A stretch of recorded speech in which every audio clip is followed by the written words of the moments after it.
हाँ, तो last class हम लोग साइंस एंड टेक्नोलॉजी से रिलेटेड जो भी पॉलिसीज हैं वो पढ़ चुके हैं। ठीक है, आज हम लोग अपना नया चैप्टर स्टार्ट करेंगे जिसका नाम है space science and technology. Actual में स्पेस साइंस एंड टेक्नोलॉजी एक वाइड पोर्शन कवर करता है। ठीक है, एक ज्यादा ही इंफॉर्मेशन को कवर करता है, लेकिन हम लोग यहाँ पर सब कुछ एक ही क्लास में डिस्कस नहीं करेंगे। तो उस सिलेबस को हम लोग 3 कैटेगरीज में डिवाइड करेंगे, यानी 3 क्लासेस में डिवाइड कर देंगे। सबसे पहली क्लास जो रिलेटेड होगी आज की, वो डिपेंड करेगी ऑर्बिट्स और टाइप्स ऑफ ऑर्बिट से रिलेटेड। ठीक है, इसमें हम ऑर्बिट का मैकेनिज्म पढ़ेंगे और कितने टाइप्स की ऑर्बिट होती हैं वो सब हम लोग आज पढ़ेंगे। ठीक है, सेकंड जो इसके बाद क्लास होगी उसमें हम लोग सैटेलाइट्स और टाइप्स ऑफ सैटेलाइट्स को पढ़ेंगे। ठीक है, और उन सैटेलाइट्स को कैसे ऑर्बिट में क्या किया जाता है, लॉन्च किया जाता है, इस्टेब्लिश किया जाता है, ये सब हम लोग सेकेंड क्लास में देखेंगे। और उसके अलावा हम लोग कुछ स्पेसिफिक बड़े missions like Voyager 1, Voyager 2, Juno mission, ये सब भी हम लोग क्या करेंगे नेक्स्ट क्लासेस में देखेंगे। तो अलग अलग थोड़ी लंबी क्लासेस होने वाली है। ठीक है, और मजा भी आने वाला है क्योंकि यहाँ पर फिजिक्स पढ़ेंगे, बहुत अच्छी वाली प्रैक्टिकल फिजिक्स। ठीक है, अब यहाँ पर सबसे पहले जो हम लोगों को पढ़ना है वो पढ़ना है टाइप्स ऑफ ऑर्बिट्स और ऑर्बिट्स के बारे में।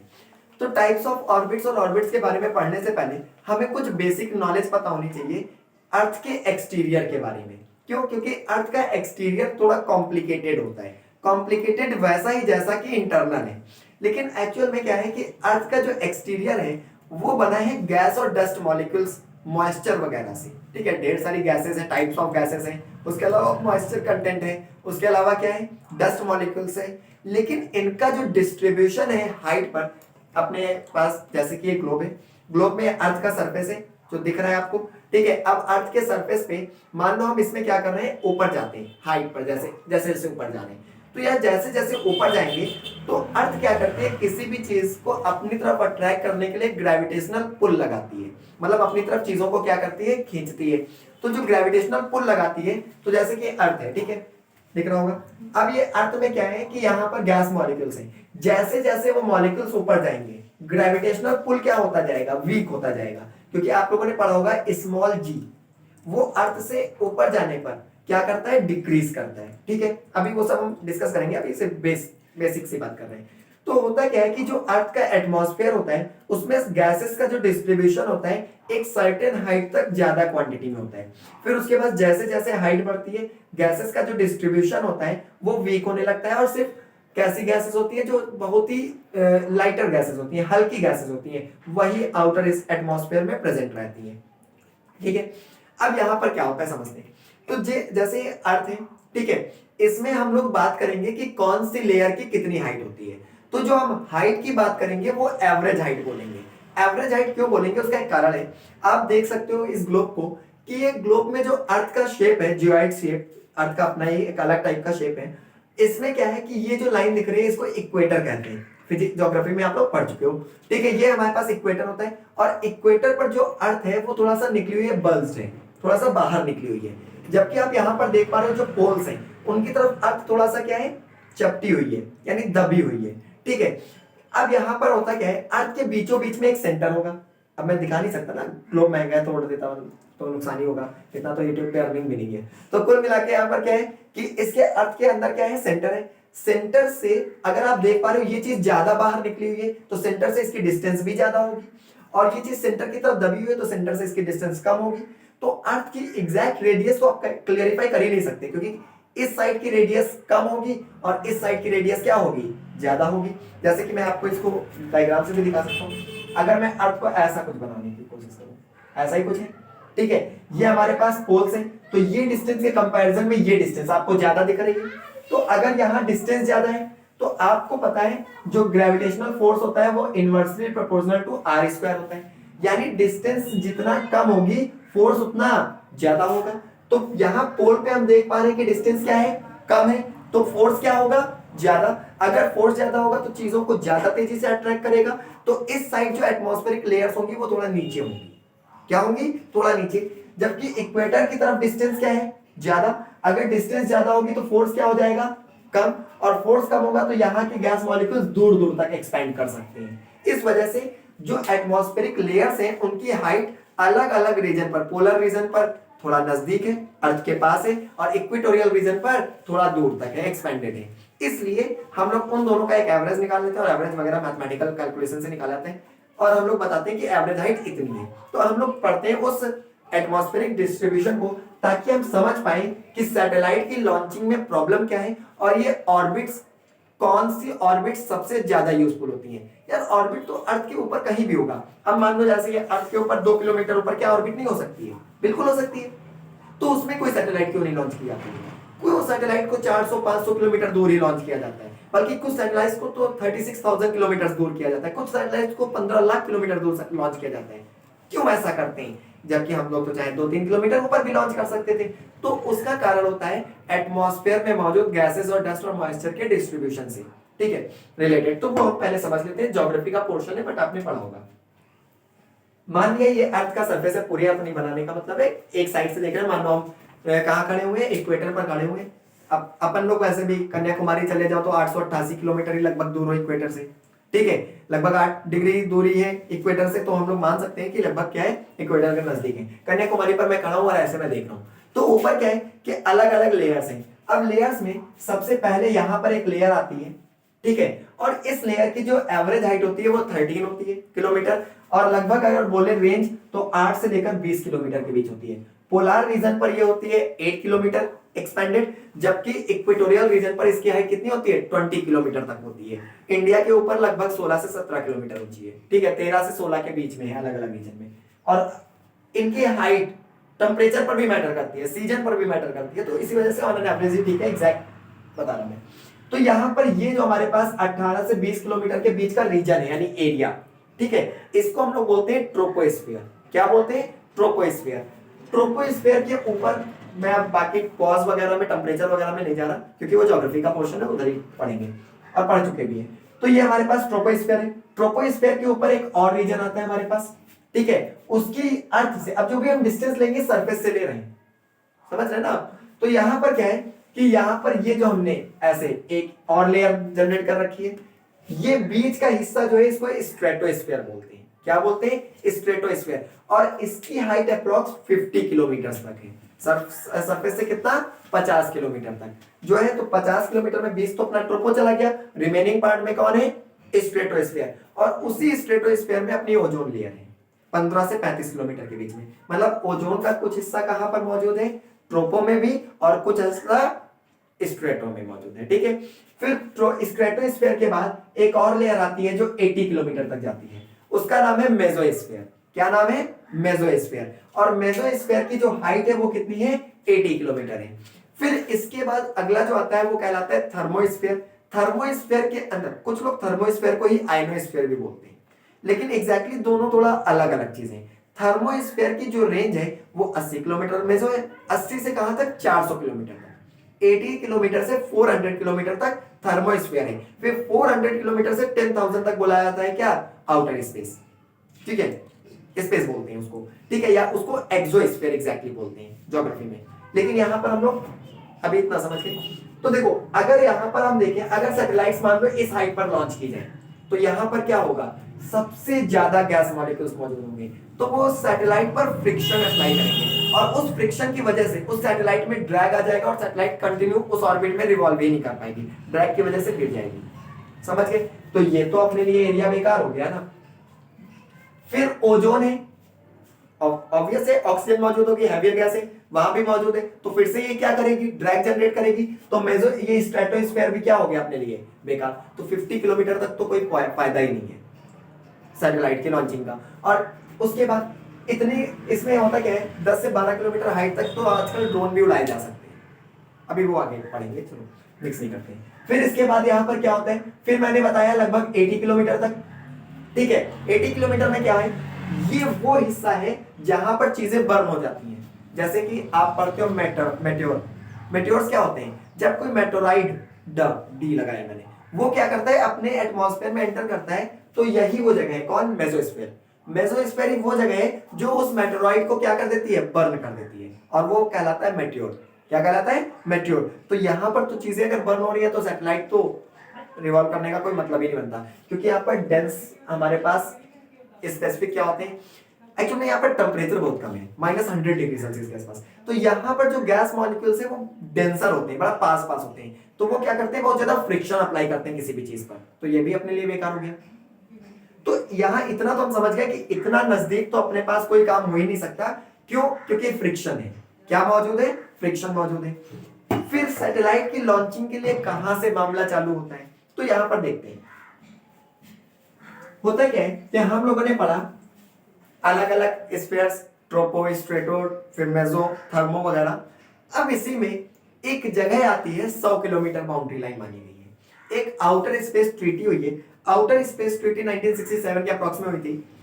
उस ट्रीटी के पीछे का कारण ये था कि ऐसी पॉलिसीज बनाना, ऐसी चीजें बनाना, ठीक है, स्कीम्स बनाना जिसमें क्या हो कि हर एक कंट्री यानी जो स्टेट्स हैं वो क्या करें, मोनोपोली ना करें इस स्पेस में। मोनोपोली मतलब क्या, जो भाई स्ट्रॉन्ग कंट्रीज हैं जिनके पास बहुत टेक्नोलॉजी है वो फिर स्पेस को भी क्या कर लेंगे, अपना ही मान लेंगे।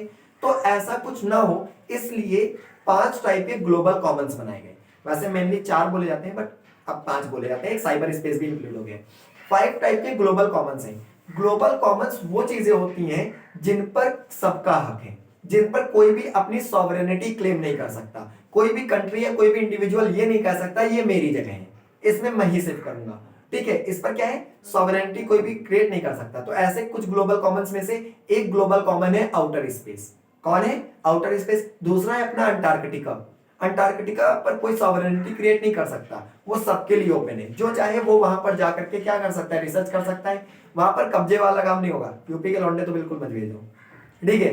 तो यहाँ पर कुल मिला के ये हो गया। फिर उसके अलावा क्या है, तीसरी चीज हाई सी या ओशियंस, मतलब एक नॉटिकल 134 समथिंग नॉटिकल माइल्स होता है, ठीक है। उसके आगे का जो एरिया है उसे हाई सी बोलते हैं, ठीक है। वो भी ग्लोबल कॉमन्स है, उसमें भी कोई सॉवरेनिटी क्रिएट नहीं कर सकता। अगर उसमें कोई चीज मिल रही है, जो ढूंढता है वही ले जाएगा, टाइप वाला। पहले आओ पहले पाओ और ले जाओ, ठीक। उसके अलावा कितने मैंने बताए?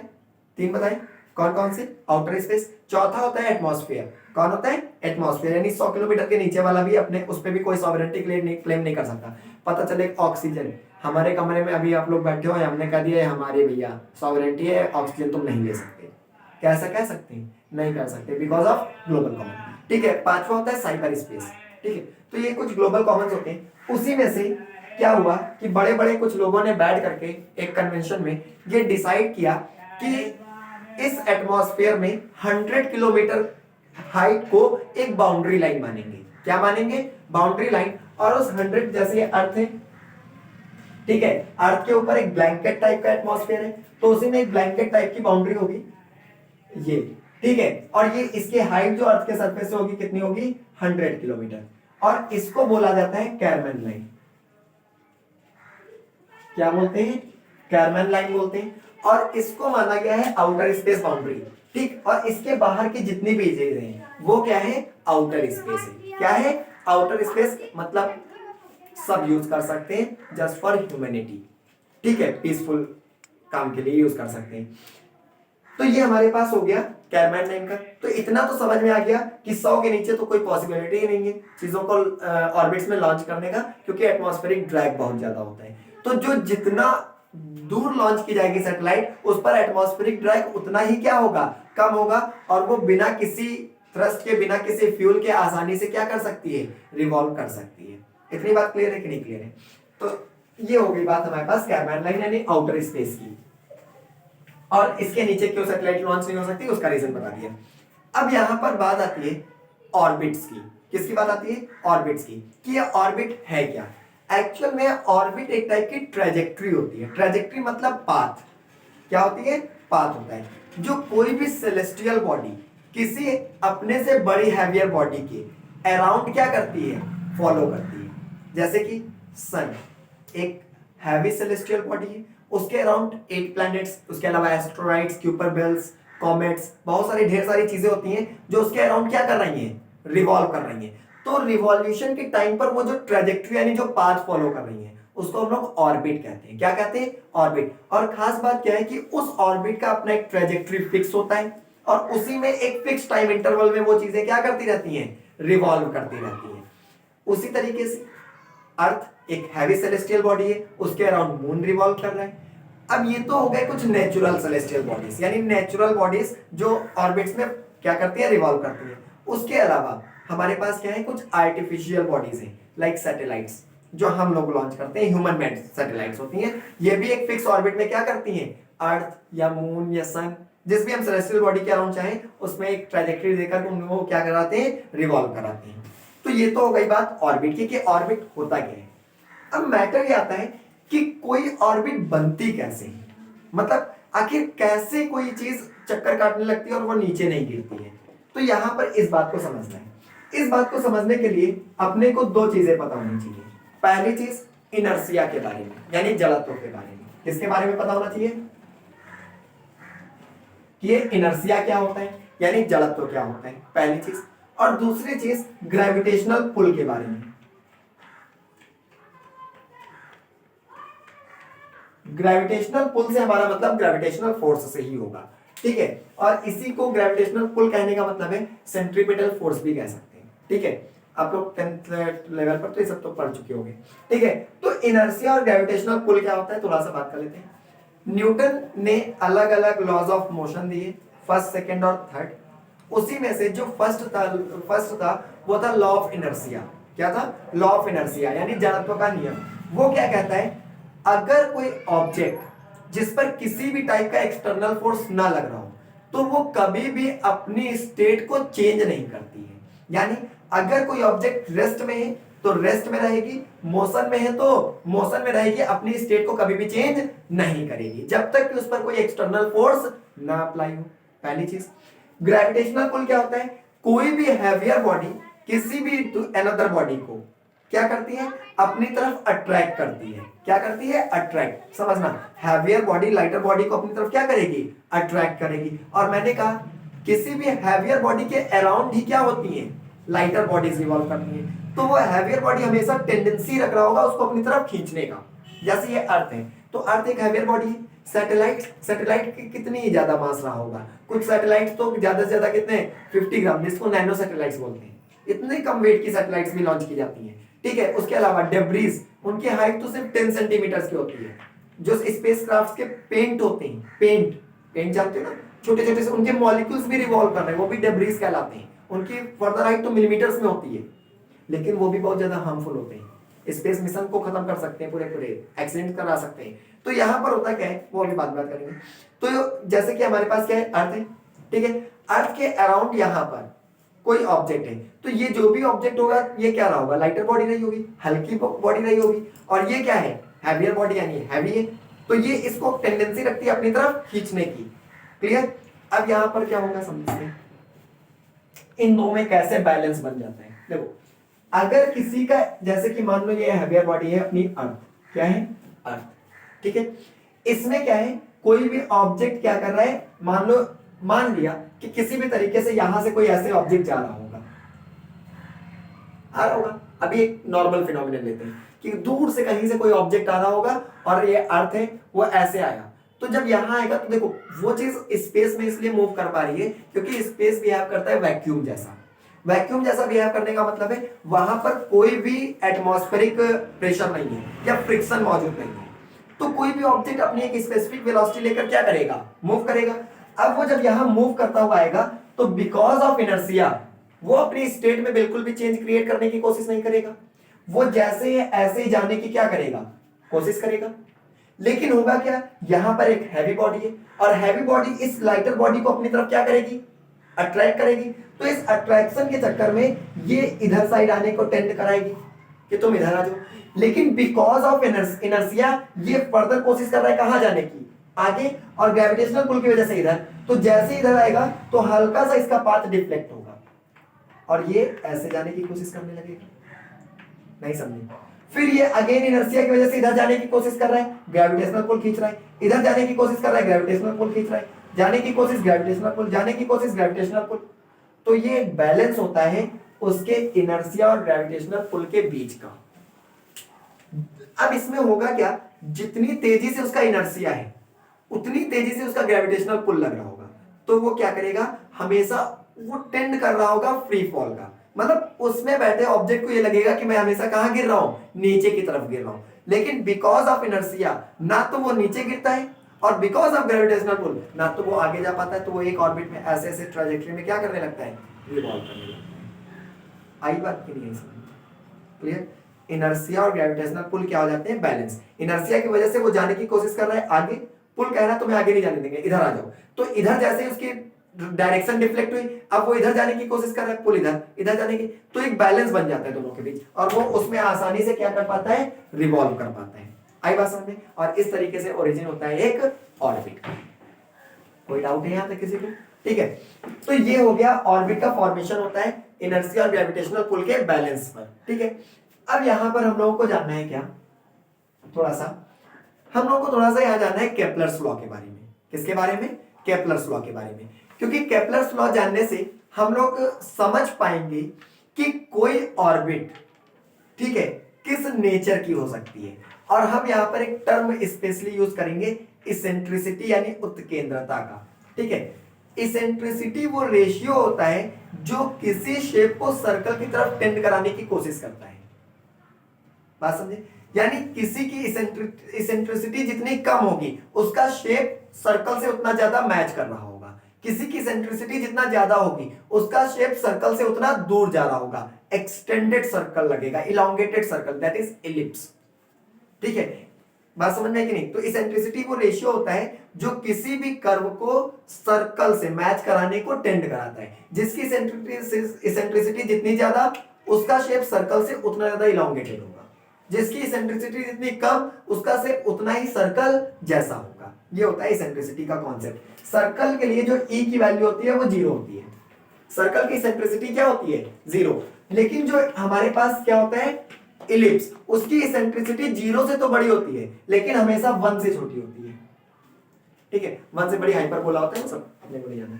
तो ई बराबर जब 0 है तो हमारे पास मैंने क्या बताया, सिंपल सी बात है, क्या होगा, सर्कल। ई इक्वल्स टू अगर 1 है तो पैराबोला बनता है, ई लेस देन 1 है तो इलिप्स बनता है, ग्रेटर देन 1 तो हाइपरबोला बन जाता है। ठीक है, तो ये सब इसेंट्रिसिटी का खेल हो गया।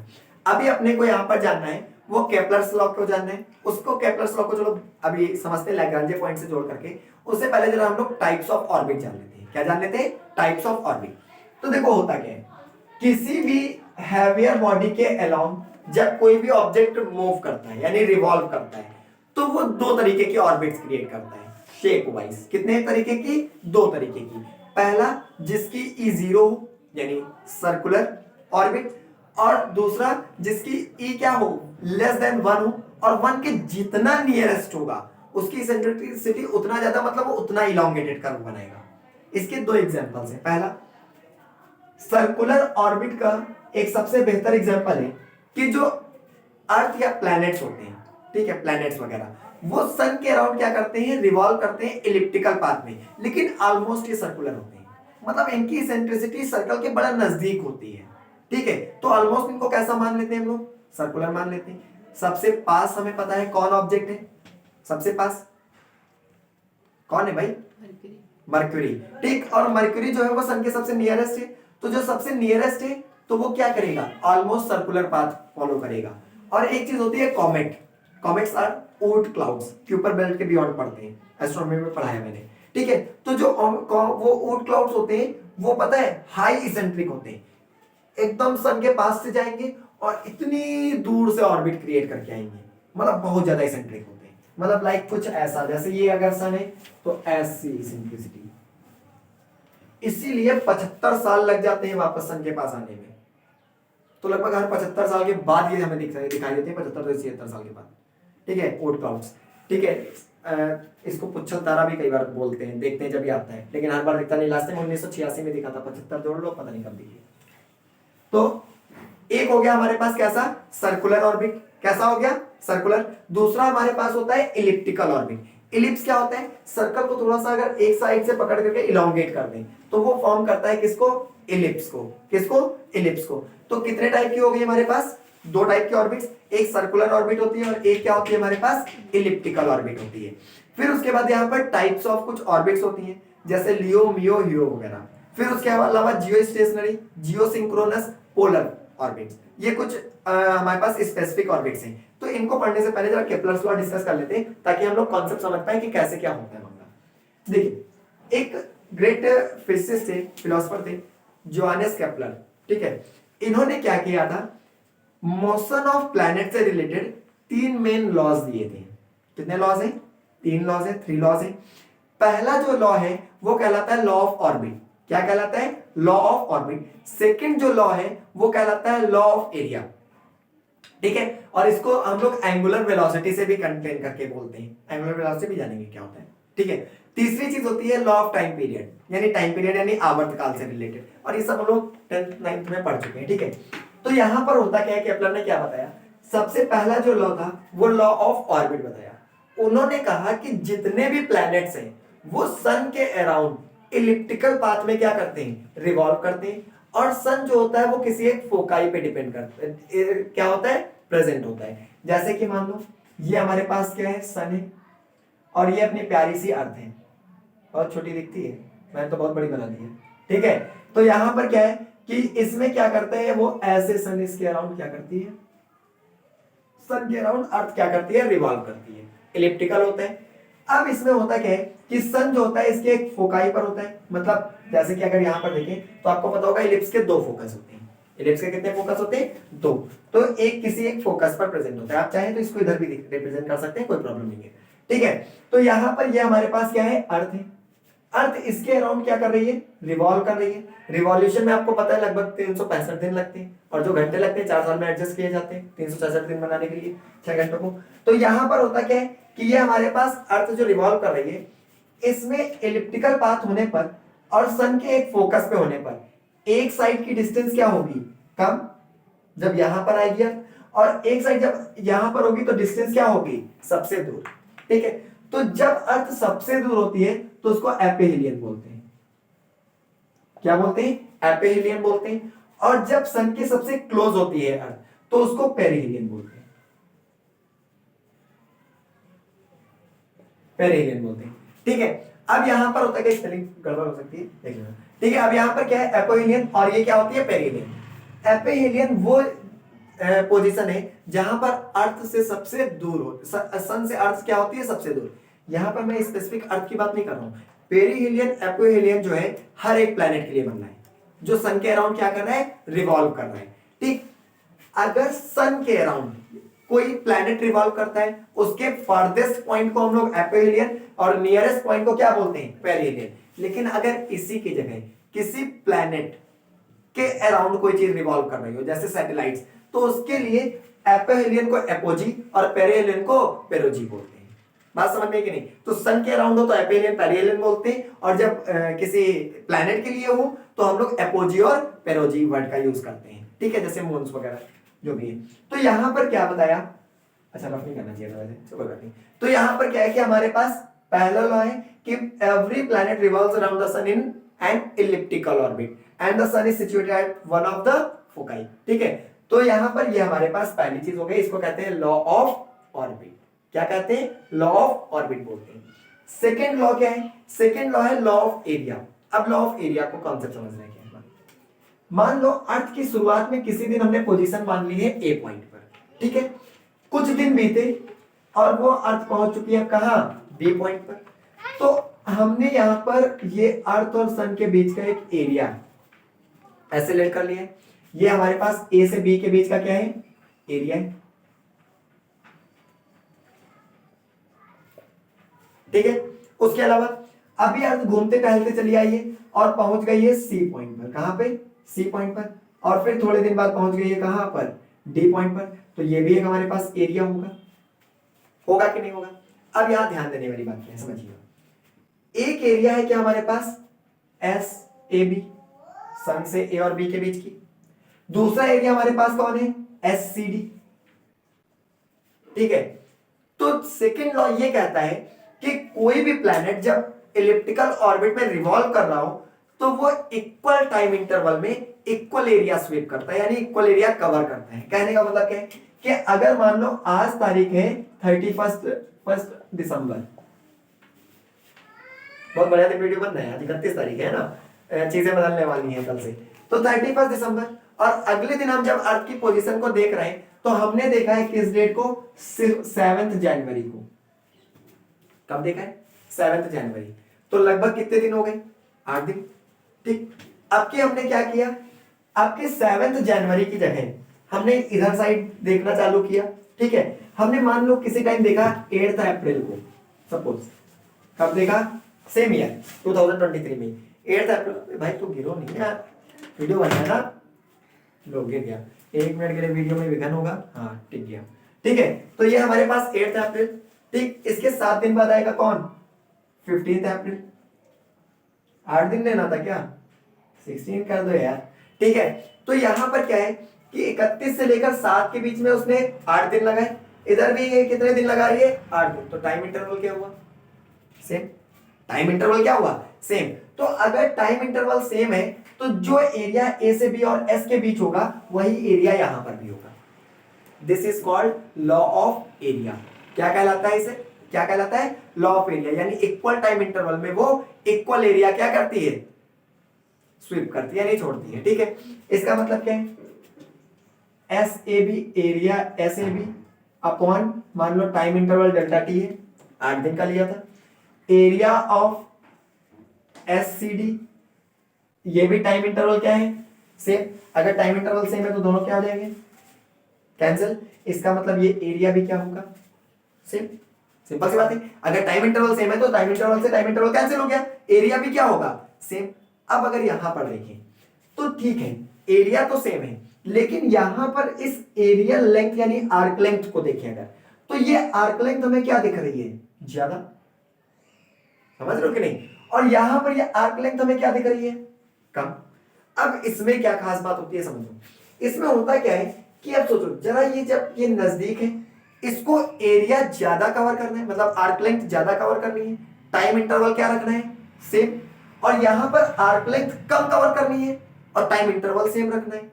मेरी बात समझे कि नहीं, एक चीज को सेम टाइम पर कम डिस्टेंस कवर करनी है एक जगह पर, और एक जगह पर सेम टाइम पर ज्यादा डिस्टेंस कवर करनी है। तो फिर प्लैनेट क्या करेगा, अपनी वेलोसिटी चेंज करेगा। अरे क्या चेंज करेगा, वेलोसिटी। तो यहां पर चूंकि सेम टाइम में ज्यादा डिस्टेंस ट्रेवल करनी है, इसलिए यहां पर जो प्लैनेट्स हैं वो फास्ट मूव करते हैं, तेज चलते हैं। बात समझ में कि नहीं, यहां पर क्या है, सेम टाइम इंटरवल में कम डिस्टेंस कवर करनी है, इसलिए यहां पर जो प्लैनेट्स मूव करते हैं वो थोड़ा सा स्लो चलते हैं कंपैरेटिव। बात समझ में कि नहीं, क्योंकि यहां पर सेम टाइम इंटरवल में ज्यादा डिस्टेंस और यहां सेम टाइम इंटरवल में कम डिस्टेंस कवर करनी है। तो इसकी वजह से जो पेरिहिलियन स्टेज होती है वहां पर कोई भी ऑब्जेक्ट तेज मूव करता है। क्या करता है, तेज मूव करता है, यानी यहां पर वो कम टाइम तक रुकने की कोशिश करेगी और इस हिस्से में वो ज्यादा टाइम तक रुकने की कोशिश करेगी। इसी भी आप पर एक नई ऑर्बिट जनरेट की गई, दैट इज मालनिया। क्या नाम है उसका, मालनिया ऑर्बिट। रशियंस ने इसको डिस्कवर किया था हाई लैटिट्यूड वाले एरिया को देखने के लिए। It is a type of polar orbit, अभी बताएंगे। ठीक है, तो यहां पर क्या है कि ये हमारे पास एक इलिप्टिकल ऑर्बिट के पीछे का बैकग्राउंड। तो समझो ये कॉन्सेप्ट केपलर का सेकंड लॉ बड़ा इंपॉर्टेंट है सैटेलाइट लॉन्चिंग के लिए। सोचो अगर क्या हो, एक मिनट के लिए बात देखते हैं। यहां पर किसी भी चीज के मान लो सैटेलाइट को आ रही है, अभी सैटेलाइट का देखते हैं। सैटेलाइट इलिप्टिकल ऑर्बिट में यहां स्लो चलेगी, जब यहां आएगी तो वो क्या है, तेज। इसकी वेलोसिटी तेज होगी। अगर मान लो हम इसको और एक्स्ट्रा वेलोसिटी दे दें यहां पर, तो यहां पर अगर हम इसको एक्स्ट्रा वेलोसिटी देंगे तो अब क्या ये इस ऑर्बिट में जाएगी, ये अपनी ऑर्बिट को क्या कर लेगी, चेंज, फिर ऐसे घूम के आएगी यहां पर, फिर आई, फिर हम यहां पर अगर इसको एक्स्ट्रा वेलोसिटी दें और बड़ी ऑर्बिट में जाएगी। इस तरीके से हम किसी सैटेलाइट को क्या करते हैं, स्मॉल ऑर्बिट से हायर ऑर्बिट में ट्रांसफर करते हैं। कहां पर स्पीड बढ़ा करके, पेरोजी पर। पेरिहिलियन नहीं बोलेंगे क्योंकि सैटेलाइट की बात हो रही है। कहां पर, पेरोजी पर, पहला तरीका है। यहां पर क्या है, सैटेलाइट की स्पीड स्लो है। अब अगर इस स्लो वाली जगह पर हम स्पीड बढ़ा दें, जब उसकी स्पीड स्लो थी और हम यहां पर उसकी स्पीड बढ़ाएं, तो क्या होगा, यहां भी वो ऑर्बिट को अपने चेंज करेगी और वो थोड़ा सा अपनी बड़ी ऑर्बिट ऐसे बनाएगी। मतलब अब उसका पेरोजी चेंज हो जाएगा। फिर अगर स्पीड बढ़ाए तो फर्दर, तो इस तरीके से एक सर्कुलर ऑर्बिट क्रिएट की जाती है। तो समझिएगा, किसी भी सैटेलाइट को लॉन्च करते समय हमें डिसाइड करना होता है कि हम उस सैटेलाइट को किस ऑर्बिट में छोड़ना चाह रहे हैं। उस ऑर्बिट का पाथ सर्कुलर रखना है या इलिप्टिकल। अगर इलिप्टिकल रखना हो तो पेरोजी पर थ्रस्ट दिया जाता है, थ्रस्ट मतलब स्पीड बढ़ाई जाती है। और अगर उसको सर्कुलर करना हो तो एपोजी पर हम क्या कर देते हैं, स्पीड बढ़ा देते हैं, जिससे वो कौन सी ऑर्बिट हो जाती है, सर्कुलर ऑर्बिट में। और जिस पॉइंट से स्पीड बढ़ाई जाती है वो पॉइंट परमानेंट कॉमन रहता है, वहीं से ऑर्बिट बार बार सैटेलाइट गुजरेगी। देखो पेरोजी पर बढ़ा रहे थे, बड़ा चक्कर काट के आई तो उसी पॉइंट पर, फिर बढ़ाया, फिर और बड़ा चक्कर, फिर बढ़ाया, फिर और बड़ा चक्कर। समझ रहे हो कि नहीं? जब एपोजी पर बढ़ा रहे तो बार बार वो ऑर्बिट अपना कौन सा पॉइंट चेंज कर रही है, पेरोजी का, लेकिन एपोजी वाला कांस्टेंट।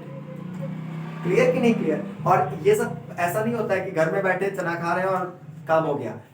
बड़ी मैथमेटिकल कैलकुलेशंस लगती हैं और एग्जैक्ट ड्रैग वगैरह, और कई बार सैटेलाइट्स क्या होती हैं अपने ऑर्बिट से थोड़ा आगे पीछे चली जाती हैं, और सैटेलाइट का एक पैराडॉक्स कहलाता है स्ट्रेंज पैराडॉक्स, अभी बताते हैं वो क्या होता है। तो ये बात आई कि नहीं आई समझ में? तो इस तरीके से सैटेलाइट को कोई ऑर्बिट प्रोवाइड की जाती है कि इलिप्टिकल देना है तो पेरोजी पर, और सर्कुलर देना है तो एपोजी पर स्पीड तेज कर देना है। क्लियर? तो आई होप तुम लोगों को इतना तो समझ में आओगा कि कोई भी ऑर्बिट का फॉर्मेशन कैसे होता है। मुझे लगता है अच्छा खासा टाइम हो रहा है क्लास का, ठीक है, आप लोगों को भूख भी लगी होगी। तो कुल मिला के आप लोगों को ऑर्बिट का फॉर्मेशन तो समझ में आ गया होगा। आज मैंने टाइप्स ऑफ ऑर्बिट नहीं डिस्कस किए, लेकिन एक चीज इसमें बची अभी है, वो है केपलर का थर्ड लॉ, वो तो पढ़ ही लेते हैं, ठीक है। तो यहां पर क्या है कि हमारे पास ये सेकेंड लॉ हो गया, that is law of orbit. अब यहां पर केपलर का थर्ड लॉ क्या है भाई? सेकेंड लॉ का ही थोड़ा सा एनालिटिकल पॉइंट ऑफ व्यू है third law, that is law of time period. Law of time period क्या कहता है? T square is directly proportional. अब देखिए मैं आपको एक बात बता दूं, रेडियस क्या होता है, बचपन से आप लोग पढ़ते रहे होंगे, वो रेडियस एक कांस्टेंट डिस्टेंस होती है दो पॉइंट्स के बीच की।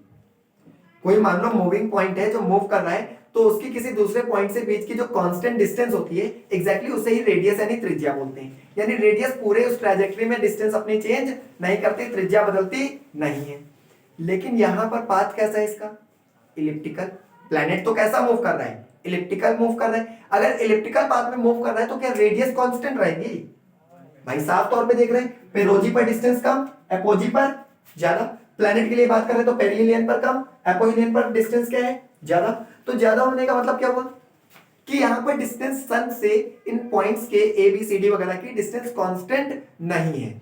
तो यहां पर इलिप्स के अंदर इन दो साइड्स में आती है मेजर एक्सिस और माइनर एक्सिस।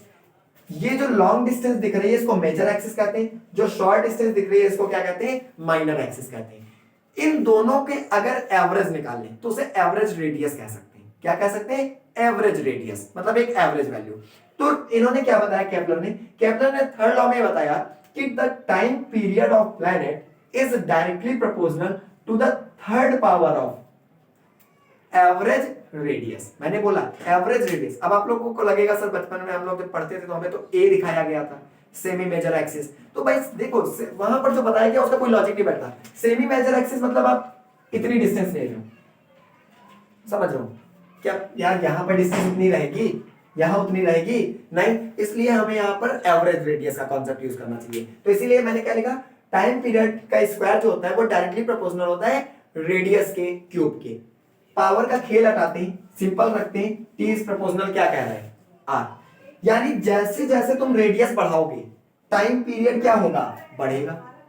जैसे जैसे तुम रेडियस क्या करोगे? बढ़ाओगे, टाइम पीरियड भी क्या करने लगेगा? बढ़ने लगेगा। एग्जांपल देख सकते हैं, अर्थ 365 दिन लेता है, जबकि जो जुपिटर है उसको अच्छा खासा सा 365 से ज्यादा ही दिन लगते हैं। एग्जैक्ट मुझे डेटा नहीं याद है, ठीक है। तो कुल मिला के जो जितना नजदीक होता है, जैसे कि अगर मैं सैटेलाइट्स की बात करूं, ठीक है, सैटेलाइट्स में आपका एक इंटरनेशनल स्पेस स्टेशन है, आईएसएस जिसको कहते हैं, जिसमें 5 देशों के क्या होते हैं, वैज्ञानिक रहते हैं, एस्ट्रोनॉट्स रहते हैं, उस पर काम हम करते रहते हैं, तोड़फोड़ बनाना चालू करना, ठीक करना, कुछ ऑब्जर्व करना, बताएंगे। तो वहां पर जो आईएसएस है वो सिर्फ 400 किलोमीटर ऊपर है। कितने किलोमीटर है? 400 किलोमीटर ही ऊपर है। लेकिन वो जानते हो एक दिन में कम से कम 16 चक्कर काटता है। कितने चक्कर? 15 से 16 चक्कर काटता है अर्थ के, दे दनादन 16 चक्कर। उसी की जगह मून है 3,84,000 किलोमीटर दूर। कितनी दूर? 3,84,400 किलोमीटर दूर, ठीक है, 3,84,400 किलोमीटर दूर। इतनी दूर जो है उसको दिन लगते हैं कितने? 28। कितने दिन लगते हैं? 28। तो देखो जैसे जैसे डिस्टेंस बढ़ रही है, टाइम पीरियड मतलब चक्कर काटने में जो लगने वाला समय है वो भी क्या होता है? बढ़ता है। और यहीं से जनरेट होता है स्ट्रेंज पैराडॉक्स। क्लाइमेक्स है, अगली क्लास में पढ़ेंगे। Tata, bye bye, take care, enjoy the day.